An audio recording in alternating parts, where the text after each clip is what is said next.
করতে হলে, বা ইউনূস যদি নিজে সেফ এক্সিট চান, বা ইউনূসকে সরিয়ে দেওয়া প্রয়োজনীয় হয়ে পড়ে,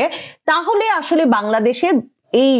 ভবিষ্যতে কি ঘটতে পারে, কি ধরনের সরকার গঠিত হবে। কাজেই মার্কিন যুক্তরাষ্ট্রের তরফে সরাসরি প্রধান বিচারপতিকে এই পরামর্শ দেওয়া হয় এবং এই আলোচনা করতে যাওয়া হয় যে তত্ত্বাবধায়ক সরকার ব্যবস্থা ফিরিয়ে আনতে যাতে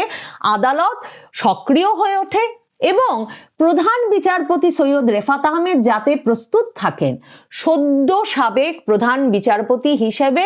তত্ত্বাবধায়ক সরকারের প্রধান উপদেষ্টার দায়িত্ব নিতে যে কোনো পালাবদল ঘটে গেলে। 2024-এর 5ই আগস্ট শেখ হাসিনা সরকারের পতনের পর থেকেই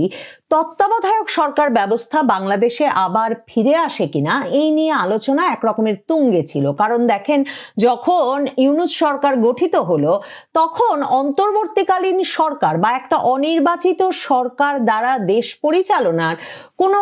নিয়ম বা আইন সংবিধানে ছিল না। সে সময় সরকারের তরফে বলা হয় রাষ্ট্রপতি নাকি আপিল বিভাগের কাছে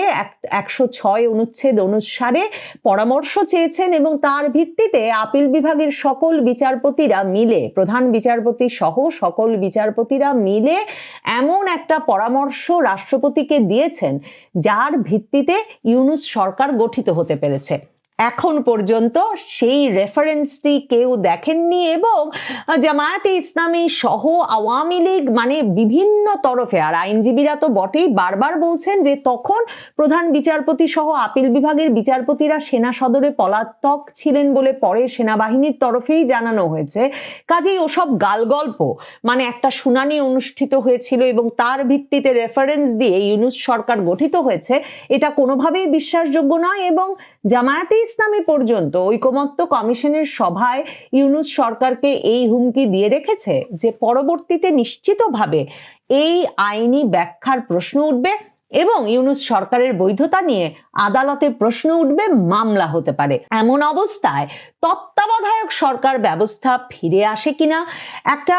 সাংবিধানিক ভিত্তি সমৃদ্ধ বা আদালতের আদেশে পুনর্গঠিত তত্ত্বাবধায়ক সরকারের অধীনে শেষ পর্যন্ত আগামী নির্বাচনটা অনুষ্ঠিত হয় কিনা, এই নিয়ে জল্পনা ছিল, জল্পনা তুঙ্গে উঠেছিল যখন রাজনৈতিক দলগুলোর সঙ্গে ইউনূস সরকারের অবিশ্বাস বেড়েছিল, বিশেষভাবে বিএনপির সঙ্গে এসব সূত্রে যে আদৌ কোনোদিন নির্বাচন দেবেন কিনা ডক্টর ইউনূস সরকার আসলে গড়িমসি করছেন কিনা নির্বাচন দিতে, এবং বিএনপির তরফে যখন ছাত্র উপদেষ্টাদের পদত্যাগ দাবি করে এই সরকারের নিরপেক্ষতা নিয়েও প্রশ্ন তোলা হয়েছিল, যেখানে সরাসরি বলা হয়েছিল যে ছাত্র উপদেষ্টারা সরকারের ভেতরে থাকলে সেই সরকার নির্বাচন অনুষ্ঠান করলে সরকার নিরপেক্ষতা হারাবে, কারণ